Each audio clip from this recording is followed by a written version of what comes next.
ഈ പരിപാടി അധ്യക്ഷൻ ഏറ്റവും പ്രിയങ്കരനായ പ്രിയ സുഹൃത്തുമായ ശ്രീ ജീവൻ കുമാർ അവകൾ, ഈ പരിപാടിയിൽ സ്വാഗതം ആശംസിച്ച ഏറ്റവും പ്രിയങ്കരനായ ശ്രീ സുനിൽ ഉമ്മൻ മാത്യു അവകൾ, ഈ പരിപാടിയിൽ ആശംസ അറിയിക്കാൻ എത്തിച്ചേർന്ന ഏറ്റവും പ്രിയങ്കരനായ ശ്രീ സന്തോഷ് കുമാർ, ശ്രീ പ്രദീപ്, ശ്രീ ശിവകുമാർ, സിസ്റ്റർ സാന്നിധ്യം, നന്ദി അറിയിക്കാൻ പോകുന്ന ശ്രീ മനോജ്, വേദിയിലും സദസ്സിലും ഇരിക്കുന്ന മറ്റു വിശിഷ്ട വ്യക്തികളെ, സുഹൃത്തുക്കളെ, വിദ്യാർത്ഥികളെ, രക്ഷകർത്താക്കളെ, അധ്യാപകന്മാരെ, മീഡിയ സുഹൃത്തുക്കളെ, എല്ലാവർക്കും എൻ്റെ നമസ്കാരം. പ്രിയമുള്ളവരെ, അങ്ങ് എല്ലാവരോട് ഒരു 5 മിനിറ്റ് സംസാരിക്കാൻ വേണ്ടിയാണ് ഞാൻ ഇവിടെ വരെ എത്തിച്ചേർന്നത്. അങ്ങ് എല്ലാവർക്കും ഒരു ചെറിയ കഥ പറയാൻ ആഗ്രഹിക്കുന്നു. പറയാൻ പോകുന്നത് ശരിക്കും എൻ്റെ കഥ തന്നെയാണ്. പക്ഷെ പറയുന്നത് ഒരിക്കലും ഞാനൊരു വലിയ ആളെന്ന നിലയിലല്ല. ഞാൻ എൻ്റെ ജീവിതത്തിൽ ചില അനുഭവങ്ങളിൽ നിന്ന് ചില വിഷയങ്ങൾ പഠിക്കേണ്ടി വന്നു. ഞാൻ പഠിച്ച ഈ വിഷയങ്ങൾ അങ്ങ് എല്ലാവരോടും പങ്കുവെക്കാൻ വേണ്ടി മാത്രമാണ് ഞാൻ ഈ കഥ പറയാൻ പോകുന്നത്. അങ്ങ് എല്ലാവർക്കും അറിയാം, എൻ്റെ പേര് കൃഷ്ണതേജാണ്, ആന്ധ്രാക്കാരനാണ്, ഗുണ്ടൂറാണ് എൻ്റെ നാട്. ശരിക്കും പറയുകയാണെങ്കിൽ എൻ്റെ 7ാം ക്ലാസ് വരെ ഞാനൊരു ആവറേജ് സ്റ്റുഡൻ്റ് ആയിരുന്നു. എൻ്റെ ക്ലാസ്സിൽ 25 കുട്ടികളുണ്ടാണെങ്കിൽ 24ാമത്തെ റാങ്കോ അല്ലെങ്കിൽ 25ാമത്തെ റാങ്കോ എനിക്ക് ഉറപ്പായിരുന്നു. അത്ര നന്നായിട്ട് ആവറേജ് ആയിട്ട് പഠിക്കുന്ന ഒരു മോനായിരുന്നു ഞാൻ.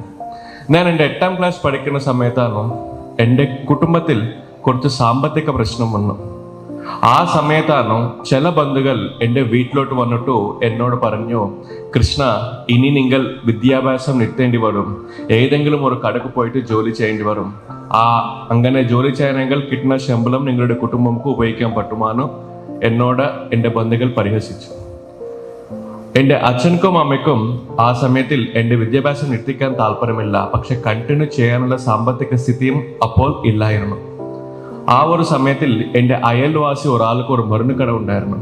ആ ചേട്ടൻ എന്നോട് വന്നിട്ട് എൻ്റെ അമ്മയോട് പറഞ്ഞു, അമ്മേ, കുഴപ്പമില്ല, കൃഷ്ണൻ നന്നായിട്ട് പഠിക്കാൻ പറയണം, കൃഷ്ണക്ക് വിദ്യാഭ്യാസത്തിന് വേണ്ടി എത്ര ചിലവാകുമോ അതെല്ലാം ഞാൻ തന്നെ വഹിക്കുമെന്ന് ആ ചേട്ടൻ എൻ്റെ അമ്മയോട് പറഞ്ഞു. പക്ഷെ എൻ്റെ അമ്മക്ക് ഒരാളിന് സൗജന്യമായിട്ട് സഹായം എടുക്കാനും താല്പര്യമില്ല. അങ്ങനെയാണ് ഞാൻ എൻ്റെ അമ്മ പറഞ്ഞ പോലെ എല്ലാ ദിവസവും വൈകുന്നേരം ആ ചേട്ടൻ്റെ മരുന്ന് കടക്ക് പോയിട്ട് ഏകദേശം 4-5 മണി തൊട്ട് 8-9 മണി വരെ ജോലി ചെയ്യാൻ തുടങ്ങി. അങ്ങനെയാണ് ഞാൻ 8ാം ക്ലാസ്സും 9ാം ക്ലാസ്സും 10ാം ക്ലാസ്സും പഠിച്ചത്. ഞാൻ എപ്പോൾ ഒരു മരുന്ന് കടക്ക് പോയിട്ട് ജോലി ചെയ്യാൻ തുടങ്ങിയോ എനിക്ക് ഒരു വിഷയം വളരെ കൃത്യമായിട്ട് മനസ്സിലായി.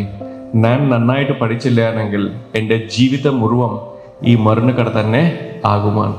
ആ പേടിയിലാണ് ഞാൻ നന്നായിട്ട് പഠിക്കാൻ തുടങ്ങി. അങ്ങനെയാണ് ഞാൻ 10th ടോപ്പറായിട്ട് മാർക്സ് നേടി, +2 ഞാൻ ടോപ്പറായിട്ട് മാർക്സ് നേടി, എഞ്ചിനീയറിംഗും ഞാൻ ടോപ്പറായിട്ട് മാർക്സ് നേടി. എഞ്ചിനീയറിംഗിലും ടോപ്പറായിട്ട് മാർക്സ് നേടിയ ശേഷം എനിക്കൊരു മൾട്ടിനാഷണൽ കമ്പനിയിൽ ലക്ഷക്കണക്ക് ശമ്പളത്തിൽ ഒരു വലിയ ജോലിയും കിട്ടി. ഡൽഹിയിലായിരുന്നു ആ ജോലി. ഞാൻ ഡൽഹിയിൽ ജോലി ചെയ്യുന്ന സമയത്ത് ഒരു ദിവസം ആ ദൈവം എനിക്കൊരു പുതിയ റൂംമേറ്റിന് നൽകി. ശരിക്കും പറയുകയാണെങ്കിൽ ഈ പുതിയ റൂംമേറ്റ് IAS ആകാൻ താല്പര്യം. ഒരു ദിവസം ആ റൂംമേറ്റ് എന്നോട് പറഞ്ഞു, കൃഷ്ണ, എനിക്ക് IAS ആവാൻ താല്പര്യമുണ്ടോ എന്ന് പറഞ്ഞു. ഞാൻ അദ്ദേഹത്തിനോട് ചോദിച്ചു, എന്താണ് ഈ IAS? അപ്പോൾ അദ്ദേഹമാണ് എന്നോട് പറഞ്ഞത്, എനിക്ക് ജില്ലാ കളക്ടർ ആവാൻ താല്പര്യമുണ്ടോ എന്ന് പറഞ്ഞു. ഞാൻ ചോദിച്ചു, എന്താണ് ഈ ജില്ലാ കളക്ടർ? കാരണം ഞാൻ ആന്ധ്രയിൽ നിന്ന് ഒരു വില്ലേജിൽ നിന്ന് വളർന്ന ഒരു മോനായതിനാൽ എനിക്ക് അപ്പോൾ വരെ എനിക്ക് അറിയുന്ന ഒരു വലിയ ഗവൺമെന്റ് ഉദ്യോഗസ്ഥരുടെ പേര് തഹസിൽദാറാണ്. ഏതെങ്കിലും കാരണത്തിൽ തഹസിൽദാർ എൻ്റെ നാട്ടിലോട്ട് വന്നാൽ 2 ദിവസം മുൻപ് തന്നെ ഡ്രൈനേജുകളെല്ലാം ക്ലിയർ ആകും, സ്ട്രീറ്റ് ലൈറ്റുകളെല്ലാം ശരിയാകും. ഏതെങ്കിലും ആവശ്യത്തിൽ നമ്മൾ താലൂക്ക് ഓഫീസിലോട്ട് ചെന്നാൽ ഒരു 5-6 മണിക്കൂർ വെയിറ്റ് ചെയ്തതിനു ശേഷം നമുക്ക് വേണ്ടിയുള്ള സർട്ടിഫിക്കറ്റ് കിട്ടും. സോ എനിക്ക് അറിയുന്ന വലിയ ഗവൺമെന്റ് ഉദ്യോഗസ്ഥന്റെ പേര് തഹസിൽദാറാണ്. സോ ഞാൻ എൻ്റെ റൂംമേറ്റിനോട് പറഞ്ഞു, എനിക്ക് തഹസിൽദാർ അറിയാം, എന്താണ് ഈ ജില്ലാ കളക്ടർ? അപ്പോൾ എൻ്റെ റൂംമേറ്റാണ് എന്നോട് പറഞ്ഞത്, ഈ തഹസിൽദാർമാരുടെ ജില്ലാ മേലധികാരിയാണ് ജില്ലാ കളക്ടർ. അദ്ദേഹമാണ് എന്നോട് പറഞ്ഞു, ജില്ലാ കളക്ടർ ആയെങ്കിൽ പൊതുജനങ്ങൾക്ക് നല്ല പോലെ സേവ ചെയ്യാൻ പറ്റുമാണ്. അങ്ങനെയാണ് പതുക്കെ അദ്ദേഹം എന്നെയും മോട്ടിവേറ്റ് ചെയ്തിട്ട് അദ്ദേഹത്തിൻ്റെ കൂടെ കൊണ്ടുപോയിട്ട് ഒരു കോച്ചിങ് ഇൻസ്റ്റിറ്റ്യൂട്ടിൽ ജോയിൻ ചെയ്യിച്ചു. ഞാനും അദ്ദേഹവും എല്ലാ ദിവസവും കോച്ചിങ് പോയിട്ട് വരാൻ തുടങ്ങി, IAS കോച്ചിങ് പോയിട്ട് വരാൻ തുടങ്ങി. ഞാൻ എപ്പോൾ ഒരു കോച്ചിങ് ഇൻസ്റ്റിറ്റ്യൂട്ടിൽ പോയിട്ട് IAS കുറിച്ച് പഠിക്കാൻ തുടങ്ങിയിട്ടുണ്ടോ എനിക്ക് പതുക്കെ മനസ്സിലായി, IAS ഒരു ജോലിയല്ല, ഒരു സേവയാണ്. IAS കിട്ടിയാണെങ്കിൽ അടുത്ത 30-35 വർഷം പൊതുജനങ്ങൾക്ക് നല്ല പോലെ സേവ ചെയ്യാൻ പറ്റുമെന്ന ഒരു വിഷയം എനിക്ക് വളരെ കൃത്യമായിട്ട് മനസ്സിലായി. ഞാനും ആത്മാർത്ഥത്തോടെ ഈ എക്സാംക്ക് പ്രിപ്പയർ ആകാൻ തുടങ്ങി. അങ്ങനെ ഞാൻ ഒന്നാം തവണ ഞാൻ IAS എക്സാം എഴുതി. ഞാൻ ഫെയിലായ സമയത്ത് ഞാൻ ചിന്തിച്ചു, എനിക്ക് ജോലി ചെയ്യുന്ന സമയത്ത് നന്നായിട്ട് പഠിക്കാൻ സമയം കിട്ടില്ലാതിനാൽ ഞാൻ ഫെയിലായിട്ടുണ്ടായിരിക്കുമെന്ന് ചിന്തിച്ചിട്ടു ഞാൻ എൻ്റെ ജോലി റിസൈൻ ചെയ്തിട്ടു അടുത്ത ഒരു വർഷം മുഴുവൻ IAS വേണ്ടി പഠിച്ചിട്ടു രണ്ടാം തവണ IAS വേണ്ടി എക്സാം എഴുതി. രണ്ടാം തവണയും ഞാൻ ഫെയിലായി. രണ്ടാം തവണ ഫെയിലായിട്ടുള്ള സമയത്ത് ഞാൻ ചിന്തിച്ചു ഇതൊരു ബാഡ് ലക്ക് ആയിരിക്കുമെന്ന് ചിന്തിച്ചിട്ടു ഞാൻ അടുത്ത ഒരു വർഷം മുഴുവൻ IAS വേണ്ടി പഠിച്ചിട്ടു മൂന്നാം തവണ IAS വേണ്ടി എക്സാം എഴുതി. മൂന്നാം തവണയും ഞാൻ ഫെയിലായി. പ്രിയമുള്ളവരെ, അങ്ങ് എല്ലാവരും ഒബ്സർവ് ചെയ്യണമെങ്കിൽ എൻ്റെ ജീവിതത്തിൽ 3 വലിയ സക്സസ് ഉണ്ട്. 10ാം ക്ലാസ് വലിയ സക്സസ് ആണ്, +2 വലിയ സക്സസ് ആണ്, എഞ്ചിനീയറിംഗും വലിയ സക്സസ് ആണ്. അതിനുശേഷം എൻ്റെ ജീവിതത്തിൽ 3 വലിയ ഫെയിലിയേഴ്സും പെട്ടെന്ന് വന്നു. IAS ഒന്നാം തവണയും ഞാൻ ഫെയിലായി, രണ്ടാം തവണയും ഞാൻ ഫെയിലായി, മൂന്നാം തവണയും ഞാൻ ഫെയിലായി. 3 തവണ എനിക്ക് ഫെയിലിയേഴ്സ് എപ്പോൾ വന്നോ കണ്ടിന്യൂസ് ആയിട്ടു എൻ്റെ മോട്ടിവേഷൻ ലെവൽസ് എല്ലാം താഴോട്ട് പോയി, എൻ്റെ കോൺഫിഡൻസ് ലെവൽസ് എല്ലാം താഴോട്ട് പോയി. എനിക്ക് തന്നെ മനസ്സിലാവുന്നില്ല എന്തുകൊണ്ട് ഞാൻ 3 തവണ ഫെയിലായിട്ടുണ്ടോ. ഏകദേശം 1 മാസം ഞാൻ സ്വയം അന്വേഷിച്ചു എന്തുകൊണ്ട് ഞാൻ ഈ എക്സാമിൽ ഫെയിലാകുന്നു. പക്ഷെ എനിക്ക് ഒരു കാരണവും മനസ്സിലായില്ല. അതിനുശേഷം അടുത്ത 1 മാസം എൻ്റെ സുഹൃത്തുക്കളുടെ വീട്ടിലോട്ട് പോയിട്ടു എൻ്റെ സുഹൃത്തുക്കൾ എല്ലാവരും അന്വേഷിക്കാൻ തുടങ്ങി. മച്ചാൻ, നിങ്ങൾക്കറിയാമല്ലേ ഞാൻ IAS എക്സാം എഴുതുന്നു, നിങ്ങൾക്കറിയാമോ ഞാൻ എന്തുകൊണ്ട് ഫെയിലാകുന്നു അന്വേഷിച്ചു. പക്ഷെ എൻ്റെ സുഹൃത്തുക്കൾ എല്ലാവരും എന്നോട് പറയും, കൃഷ്ണ നിങ്ങൾ ഇൻ്റലിജൻ്റ് ആണോ, നിങ്ങൾ സ്മാർട്ടാണോ, നിങ്ങൾക്ക് നല്ല മെമ്മറി പവർ ഉണ്ടോ, നിങ്ങൾക്ക് നല്ല കോൺസെപ്ച്വൽ ക്ലാരിറ്റി ഉണ്ടോ, നിങ്ങൾക്കും മനസ്സിലാകുന്നില്ല നിങ്ങൾ എന്തുകൊണ്ട് ഫെയിലാകുന്നു പറഞ്ഞു. ഏകദേശം 1 മാസം സ്വയം അന്വേഷിച്ചു, ഒരു കാരണം മനസ്സിലായില്ല. 1 മാസം എൻ്റെ സുഹൃത്തുക്കളോട് അന്വേഷിച്ചു, എനിക്ക് ഒരു കാരണം മനസ്സിലായില്ല. ഇനി ഞാൻ തീരുമാനമെടുത്തു എനിക്ക് IAS കിട്ടാൻ ബുദ്ധിമുട്ട് തന്നെയാണ്. അങ്ങനെ ഒരു തീരുമാനം എടുത്തിട്ട് ഒരു IT കമ്പനിക്ക് ജോലിക്ക് വേണ്ടി അപ്ലൈ ചെയ്തു. എനിക്കുള്ള നല്ല ക്രെഡൻഷ്യൽസിൻ്റെ കാരണത്തിൽ എനിക്ക് ആ ജോലി പെട്ടെന്ന് കിട്ടി. ഞാൻ ഈ ജോലി കിട്ടിയ വിവരം എൻ്റെ സുഹൃത്തുക്കൾ എല്ലാവർക്കും വിളിച്ചു പറഞ്ഞു, മച്ചാ ഇനി ഞാൻ IAS എക്സാം എഴുതാൻ പോകുന്നില്ല, IT ജോലിക്ക് തിരിച്ചു കയറുന്നു ആണ്. ഈ ഒരു വിവരം എൻ്റെ സുഹൃത്തുക്കളിൽ നിന്നും എൻ്റെ ശത്രുക്കൾക്കും പോയി. അടുത്ത ദിവസം രാവിലെ 3 പേര് എന്നെ കാണാൻ വേണ്ടി വന്നു. എൻ്റെ മുറി വരെ വന്നു, ബെല്ലടിച്ചു, ഞാൻ ഡോർ ഓപ്പൺ ചെയ്തു. ശരിക്കും പറയുകയാണെങ്കിൽ വന്നത് 3 പേരല്ല, 3 ശത്രുക്കളാണ്. വന്നത് എന്നെ കാണാൻ വേണ്ടിയല്ല, എന്നെ പരിഹസിക്കാൻ വേണ്ടിയാണ്. പക്ഷേ ശത്രുവായാണെങ്കിലും എൻ്റെ മുറി വരെ വന്നല്ലോ, അതിനാൽ ഞാൻ ആ 3 പേരിനു അകത്ത് വരാൻ പറഞ്ഞു, ഇരിക്കാൻ പറഞ്ഞു. ആ 3 ശത്രുക്കൾ എൻ്റെ റൂം അകത്ത് വന്നിട്ട് ഇരുന്ന ശേഷം ആദ്യത്തെ ശത്രു എന്നോട് പറഞ്ഞു, കൃഷ്ണ നിങ്ങളൊരു നല്ല തീരുമാനം എടുത്തു, നിങ്ങൾക്ക് IAS കിട്ടാൻ ബുദ്ധിമുട്ട് തന്നെയാണോ, IT ജോബാണ് ഏറ്റവും കറക്റ്റാണ് പറഞ്ഞു. ഞാൻ ശരിയാണ് പറഞ്ഞു. രണ്ടാം ശത്രു എന്നോട് പറഞ്ഞു, കൃഷ്ണ നിങ്ങൾക്ക് IAS ഒരിക്കലും കിട്ടാൻ പോകുന്നില്ല, IT ജോബാണ് ഏറ്റവും കറക്റ്റാണ് പറഞ്ഞു. ഞാൻ ശരിയാണ് പറഞ്ഞു. മൂന്നാം ശത്രു എന്നോട് പറഞ്ഞു, കൃഷ്ണ നിങ്ങൾക്ക് IT ജോബാണ് ഏറ്റവും കറക്റ്റാണ് പറഞ്ഞു. ഞാൻ ശരിയാണ് പറഞ്ഞു. ശരിയാണ് പറഞ്ഞ ശേഷം ഞാൻ ആ 3 ശത്രുക്കളോട് ചോദിച്ചു, എനിക്കും അറിയാം എനിക്ക് IAS കിട്ടാൻ ബുദ്ധിമുട്ട് തന്നെയാണ്, പക്ഷേ എനിക്ക് ഒരു കാരണം മനസ്സിലാകുന്നില്ല എന്തുകൊണ്ട് എനിക്ക് IAS കിട്ടാൻ ബുദ്ധിമുട്ടാണ്. അപ്പോൾ ആദ്യത്തെ ശത്രുവാണോ എന്നോട് പറഞ്ഞു, കൃഷ്ണ വളരെ സിമ്പിളാണോ, IASൽ മെയിൻസ് എക്സാമിൽ 2000 മാർക്സ് എഴുതു പരീക്ഷയാണല്ലോ, നിങ്ങളുടെ ഹാൻഡ് റൈറ്റിംഗ് കുറച്ച് മോശമാണല്ലോ, അതിനാലാണ് നിങ്ങൾക്ക് നല്ല മാർക്സ് കിട്ടാത്തത്, അതിനാലാണ് നിങ്ങൾക്ക് IAS കിട്ടാത്തതെന്ന് പറഞ്ഞു. ശരിക്കും പറയുകയാണെങ്കിൽ എൻ്റെ ഹാൻഡ് റൈറ്റിംഗ് കുറച്ച് മോശം തന്നെ ആയിരുന്നു. പക്ഷെ എനിക്ക് അറിയാത്തത് എൻ്റെ ഹാൻഡ് റൈറ്റിങ്ങിൻ്റെ കാരണത്തിലാണ് എനിക്ക് കുറഞ്ഞ മാർക്സ് വരുന്ന വിഷയം.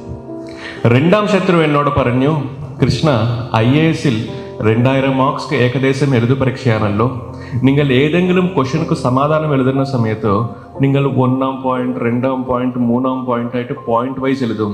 പക്ഷേ IASൽ ഒരു ക്വസ്റ്റ്യൻക്ക് സമാധാനം നല്ല ഭാഷയിൽ ഫ്ലവറി ലാംഗ്വേജിൽ ഒരു വിഷയം കഥ പോലെ എഴുതാനെങ്കിൽ നല്ല മാർക്സ് കിട്ടാൻ സാധ്യത ഉണ്ടോ, അത് നിങ്ങൾക്കറിയില്ല, അതിനാലാണ് നിങ്ങൾക്ക് നല്ല മാർക്സ് കിട്ടാത്തതാണ് പറഞ്ഞു. അദ്ദേഹം പറഞ്ഞത് 100% കറക്റ്റാണ്. ഞാനൊരു കമ്പ്യൂട്ടർ എഞ്ചിനീയറിംഗ് സ്റ്റുഡൻ്റ് ആണ്. ഏതെങ്കിലും ക്വസ്റ്റ്യൻക്ക് 1-ാം പോയിന്റ് 2-ാം പോയിന്റ് 3-ാം പോയിന്റ് ആയിട്ട് സമാധാനം എഴുതുന്നത് തന്നെ എനിക്കറിയാം. ഒരു വിഷയം നല്ല ഭാഷയിൽ കഥ പോലെ എങ്ങനെ എഴുതുന്നത് ഞാൻ എപ്പോഴും പഠിച്ചില്ല, എനിക്കറിയില്ല. മൂന്നാം ശത്രു എന്നോട് പറഞ്ഞു, കൃഷ്ണ, നിങ്ങൾ എന്ത് സംസാരിക്കാനെങ്കിലും വളരെ ചുരുക്കി സംസാരിക്കും. പക്ഷേ IAS ഒരു വിഷയം വളരെ ഡിപ്ലോമാറ്റിക് ആയിട്ട് കൺവിൻസിംഗ് ആയിട്ട് ഇന്റർവ്യൂവിൽ സംസാരിക്കാനെങ്കിൽ മാത്രമേ ഇന്റർവ്യൂവിൽ നല്ല മാർക്സ് കിട്ടും. അത് നിങ്ങൾക്ക് അറിയില്ല, അതിനാലാണ് നിങ്ങൾക്ക് IAS കിട്ടാത്തതാണ് പറഞ്ഞിട്ടു ഈ 3 ശത്രുക്കൾ എനിക്ക് 3 കാരണങ്ങൾ പറഞ്ഞിട്ടു എൻ്റെ റൂമിൽ നിന്നും തിരിച്ചു പോയി. ആ ഒരു ക്ഷണം എൻ്റെ ജീവിതത്തിൽ എനിക്കൊരു സത്യം മനസ്സിലായി. ഒരു വ്യക്തി ജീവിതത്തിൽ പോസിറ്റീവ്സ് എന്താണോ മനസ്സിലാക്കാൻ വേണ്ടി ആ വ്യക്തി ചോദിക്കേണ്ടത്, അന്വേഷിക്കേണ്ടത് അദ്ദേഹത്തിന്റെ സുഹൃത്തുക്കളാണ്. അതേ ഒരു വ്യക്തി ജീവിതത്തിൽ നെഗറ്റീവ്സ് എന്താണോ മനസ്സിലാക്കാൻ വേണ്ടി ആ വ്യക്തി ചോദിക്കേണ്ടത്, അന്വേഷിക്കേണ്ടത് അദ്ദേഹത്തിന്റെ ശത്രുക്കളാണ്. കാരണം നമ്മുടെ ശത്രുവിന്റെ ജോലി എന്താണ്? 24 മണിക്കൂർ നമ്മൾ അബ്സർവ് ചെയ്തിട്ടു നമ്മുടെ അകത്തുള്ള നെഗറ്റീവ്സ് കണ്ടുപിടിക്കണമാണ് നമ്മുടെ ശത്രുവിന്റെ ജോലി. സോ നമ്മളെക്കാളും നമ്മുടെ അകത്തുള്ള നെഗറ്റീവ്സ് ആർക്ക് കൂടുതൽ അറിയാം? നമ്മുടെ ശത്രുക്കൾക്ക്. എനിക്ക് എൻ്റെ ശത്രുക്കളുടെ കാരണത്തിൽ വളരെ കൃത്യമായിട്ട് മനസ്സിലായി, എനിക്ക് IAS കിട്ടാത്തത് ഒരു കാരണമല്ല, 2 കാരണങ്ങളല്ല, 3 കാരണങ്ങളിലാണ്. ഞാൻ പെട്ടെന്ന് എൻ്റെ അച്ഛനക്ക് വിളിച്ചു. അച്ഛനോട് പറഞ്ഞു, അച്ഛാ, എനിക്ക് IT ജോബ്ക്ക് പോകാൻ താല്പര്യമില്ല, ഇനി 1 വർഷം കൂടി വേണം, ഒരു തവണ കൂടി ഞാൻ IAS എക്സാം എഴുതാൻ ആഗ്രഹിക്കുന്നു പറഞ്ഞു. അച്ഛൻ പെട്ടെന്ന് ഫോൺ കട്ട് ചെയ്തു. എനിക്കറിയാം അച്ഛൻ പെട്ടെന്ന് ഫോൺ കട്ട് ചെയ്യണമെങ്കിൽ 10 മിനിറ്റിൽ എൻ്റെ അമ്മനെ എനിക്ക് കാൽ വരുമാണ്. 10 മിനിറ്റിൽ എൻ്റെ അമ്മനെ എനിക്ക് കാൽ വന്നു. അമ്മ ഭയങ്കര ചൂടായിട്ടാണ് എന്നോട് സംസാരിച്ചത്. അമ്മ പറഞ്ഞു, ഒന്നും ഞാൻ കേൾക്കാൻ തയ്യാറല്ല, നിങ്ങൾ പോയിട്ട് IT ജോബ് കയറണമെന്ന് പറഞ്ഞു. അമ്മയും ചൂടായിട്ട് ഫോൺ കട്ട് ചെയ്തു. ഞാനപ്പോൾ എൻ്റെ ചേച്ചിക്ക് വിളിച്ചു. ചേച്ചിനോട് പറഞ്ഞു, ചേച്ചി, ഒരു വർഷം കൂടി തരണം, അച്ഛനും അമ്മയും കൺവിൻസ് ചെയ്യണം, അതിനുശേഷം നിങ്ങൾ എല്ലാവരും എന്ത് പറയുമ്പോൾ ഞാനത് ചെയ്യാമെന്ന് പറഞ്ഞു. എൻ്റെ ചേച്ചിയാണോ എൻ്റെ അച്ഛനും അമ്മയും കൺവിൻസ് ചെയ്തിട്ടോ വൈകുന്നേരം തിരിച്ചു വിളിച്ചു. കൃഷ്ണ, 1 വർഷം കൂടി നിങ്ങൾക്ക് തരണോ, നന്നായിട്ട് പഠിക്കണമെന്ന് പറഞ്ഞു. അങ്ങനെയാണോ എൻ്റെ കൈക്ക് 1 വർഷം കിട്ടി. 3 കാരണങ്ങൾ കിട്ടി. 1-ാം കാരണം ഹാൻഡ് റൈറ്റിംഗ്. ഞാൻ ഒരു വണ്ടിയിൽ പോകുന്ന സമയത്ത് ഒരു വീടിൻ്റെ ഫ്രണ്ട് സൈഡ് ഒരു ബോർഡ് കണ്ടു, ഇവിടെ ഹാൻഡ് റൈറ്റിംഗ് പഠിപ്പിക്കുവാൻ. ഞാൻ എൻ്റെ വണ്ടി അവിടെ എടുത്തിട്ടു ബെല്ലടിച്ചു. ഒരു ടീച്ചർ പുറത്തു വന്നു. ഞാൻ ആ ടീച്ചറിനോട് ചോദിച്ചു, ടീച്ചർ, എനിക്ക് ഹാൻഡ് റൈറ്റിംഗ് പഠിപ്പിക്കുമോ എന്ന് ചോദിച്ചു. ആ ടീച്ചർ പെട്ടെന്ന് പറഞ്ഞു, കുഴപ്പമില്ല, അങ്ങയുടെ മോളിനോ കൊണ്ടുവരണം, ഞാൻ പഠിപ്പിക്കാമെന്ന് പറഞ്ഞു. ഞാൻ പറഞ്ഞു, എൻ്റെ മോൾക്കോ അല്ല ഹാൻഡ് റൈറ്റിംഗ് പഠിക്കേണ്ട അവസരം എനിക്കാണ് പറഞ്ഞു. ആ ടീച്ചർ ഷാക്കായി. ഇതെന്താണ് 25 വയസ്സ് പ്രായമുള്ള ഒരാൾ ഹാൻഡ് റൈറ്റിംഗ് പഠിപ്പിക്കണമെന്ന് ചോദിക്കുന്നു. ഞാൻ ആ ടീച്ചർക്ക് മനസ്സിലാകുന്ന രീതിയിൽ എല്ലാ വിഷയങ്ങൾ പറഞ്ഞു. ആ ടീച്ചർ അതെല്ലാം മനസ്സിലാക്കിയിട്ടു എനിക്ക് 1 മാസം ഹാൻഡ് റൈറ്റിംഗ് പഠിപ്പിച്ചു.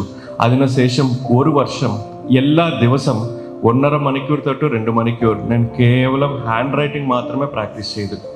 ഇന്നും എൻ്റെ ഓഫീസിൽ ഒരു ഫയലിൽ ഞാൻ എന്തെങ്കിലും എഴുതാനെങ്കിൽ എൻ്റെ ജീവനക്കാർ എന്നോട് ചോദിക്കും, സാർ, ഇത് ഹാൻഡ് റൈറ്റിംഗ് ആണോ പ്രിൻ്റ് ഔട്ട് ആണോ? അത്ര നന്നായിട്ടാണോ ഞാൻ എൻ്റെ ഹാൻഡ് റൈറ്റിങ്ങിൻ്റെ വ്യത്യാസം കൊണ്ടുവന്നത്. അങ്ങനെയാണോ ഞാൻ എൻ്റെ 1-ാം കാരണം ഓവർകം ചെയ്തു. 2-ാം കാരണം സമാധാനം എഴുതുന്ന രീതി മാറ്റാൻ വേണ്ടി. ഓൾറെഡി IAS നേടിയ ഒരു മാഡം ഉണ്ട്, ബാലലത മാഡമാണ്. ഞാൻ ആ മാഡമുടെ വീട്ടിലോട്ട് പോയിട്ട് മാഡമിനോട് ചോദിച്ചു, മാഡം, എനിക്കൊരു സമാധാനം എങ്ങനെ എഴുതുന്ന വിഷയത്തിൽ ഗൈഡൻസ് നൽകാൻ പറ്റുമോ എന്ന് ചോദിച്ചു. ആ മാഡം പറഞ്ഞു, അടുത്ത ദിവസം വരണമെന്ന് പറഞ്ഞു. ഞാൻ മാഡം പറഞ്ഞ പോലെ അടുത്ത ദിവസം പോയിട്ട് മാഡമിനെ കണ്ടു. അടുത്ത ദിവസം വരണമെന്ന് പറഞ്ഞു. അടുത്ത ദിവസം പോയിട്ട് മാഡമിനെ കണ്ടു. അങ്ങനെ ഒരാഴ്ച മാഡം അടുത്ത ദിവസം പറഞ്ഞു. ഞാൻ എല്ലാ ദിവസവും മാഡം പറഞ്ഞ സമയത്തിൽ പറഞ്ഞ സ്ഥലത്തിൽ കൃത്യമായിട്ട് പോയിട്ട് മാഡമിനെ കണ്ടു. 7-ാം ദിവസം മാഡം പറഞ്ഞു, കൃഷ്ണ, എനിക്ക് മനസ്സിലായി നിങ്ങൾ ഒരു കമ്മിറ്റഡ് സ്റ്റുഡൻറ് തന്നെയാണ്, അതിനാൽ ഞാൻ നിങ്ങൾക്കൊരു അവസരം നൽകാം. ഞാൻ 365 ദിവസം 365 എക്സാംസ് വയ്ക്കാം. ഓരോ എക്സാം 3 മണിക്കൂറിൻ്റെ എക്സാമാണ്. എല്ലാ ദിവസവും കൃത്യമായിട്ട് 4 മണിക്ക് എൻ്റെ വീട്ടിൽ വന്നിട്ടു 3 മണിക്കൂറിൻ്റെ എക്സാം നിങ്ങൾ എഴുതണം. ഏതെങ്കിലും കാരണത്തിൽ നിങ്ങൾ ഒരു ദിവസം വൈകിയായിട്ട് വന്നാൽ, ഒരു ദിവസം എക്സാം എഴുതാൻ വന്നില്ലെങ്കിലും അത് നിങ്ങളുടെ അവസാനത്തെ എക്സാം ആകുമെന്ന് പറഞ്ഞു. പക്ഷേ നിങ്ങൾ ഈ 365 എക്സാംസ് എഴുതാനെങ്കിൽ നിങ്ങൾക്ക് നല്ല പോലെ മനസ്സിലാകും ഒരു വിഷയം സമാധാനമായിട്ട് എങ്ങനെ എഴുതണമോ. അങ്ങനെ മാഡം പറഞ്ഞ പോലെ 365 ദിവസം എല്ലാ ദിവസവും രാവിലെ കൃത്യമായിട്ട് മാഡമുടെ വീട്ടിലോട്ട് ചെന്നിട്ട് എക്സാം എഴുതി. 365 എക്സാംസ് ഞാൻ ഇപ്പോൾ എഴുതിയിട്ടുണ്ടോ, എനിക്ക് വളരെ കൃത്യമായിട്ട് മനസ്സിലായി ഒരു വിഷയം നല്ല ഭാഷയിൽ കഥ പോലെ സമാധാനമായിട്ട് എങ്ങനെ എഴുതണമോ. അങ്ങനെ ഞാൻ എൻ്റെ 2-ാം കാരണവും ഓവർകം ചെയ്തു. 3-ാം കാരണം സംസാരിക്കുന്ന രീതി മാറ്റാൻ വേണ്ടി ഓൾറെഡി IAS പഠിക്കുന്ന കുട്ടികൾക്ക് ഒരു കോച്ചിങ് ഇൻസ്റ്റിറ്റ്യൂട്ടിൽ പഠിപ്പിക്കാൻ തുടങ്ങി. ഞാൻ എപ്പോൾ ഒരു ടീച്ചറായിട്ട് പഠിപ്പിക്കാൻ തുടങ്ങിയോ എനിക്ക് വളരെ കൃത്യമായിട്ട് മനസ്സിലായി ഒരു വിഷയം എതിർ വ്യക്തിക്ക് മനസ്സിലാകുന്ന രീതിയിൽ വളരെ ഡിപ്ലോമാറ്റിക് ആയിട്ട് കൺവിൻസിംഗ് ആയിട്ട് എങ്ങനെ സംസാരിക്കണമോ. അങ്ങനെ ഒരു വർഷത്തിൽ 3 കാരണങ്ങളും ഞാൻ ഓവർകം ചെയ്തിട്ടു ഞാൻ 4ാം തവണ IAS വേണ്ടി പ്രിലിംസ് എക്സാം എഴുതി ക്ലിയർ ചെയ്തു, മെയിൻസ് എക്സാം എഴുതി ക്ലിയർ ചെയ്തു, ഇന്റർവ്യൂവിൽ പങ്കെടുത്തു ക്ലിയർ ചെയ്തു. എനിക്ക് ആൾ ഇന്ത്യ 66 റാങ്ക് കിട്ടിയിട്ടുണ്ട്. സോ പ്രിയമുള്ളവരെ, അങ്ങെല്ലാവർക്കും ഈ കഥ പറയേണ്ട ഒരു അവസരം. ഇന്നും എല്ലാവരും എന്നെ ജില്ലാ കളക്ടറാണ് സംബോധിക്കും. ആരും എന്നെ വിളിക്കാൻ പോകുന്നില്ല 1ാം തവണ എക്സാം ക്ലിയർ ചെയ്ത ജില്ലാ കളക്ടറാണോ, 2ാം തവണ എക്സാം ക്ലിയർ ചെയ്ത ജില്ലാ കളക്ടറാണോ, 3ാം തവണ എക്സാം ക്ലിയർ ജില്ലാ കളക്ടർ ആരും എന്നെ വിളിക്കാനോ സംബോധിക്കാനോ പോകുന്നില്ല. അതിൻ്റെ മീനിങ് എന്താണ്? നിങ്ങൾ എത്ര തവണ ഫെയിൽ ആയിട്ടുണ്ടോ ഒരിക്കലും ഇമ്പോർട്ടൻ്റ് അല്ല.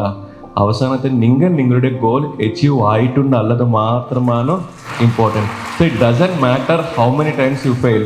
What matters is whether you reach your goal or not. See remember, today you are successful, but there will be a day where you might be a failure also. But remember, നിങ്ങൾ സക്സസിന് ഏത് രീതിയിൽ എടുക്കുന്നോ ഫെയില്യൂറിനും അതേ രീതിയിൽ പോസിറ്റീവായിട്ട് തന്നെ എടുക്കണം. And once failure വന്നാൽ നിങ്ങൾ ഒരു വിഷയം ചെയ്യേണ്ടത് അതിൻ്റെ കാരണങ്ങൾ അന്വേഷിക്കുന്നത് നിങ്ങളുടെ അകത്താണ്, പുറത്തല്ല.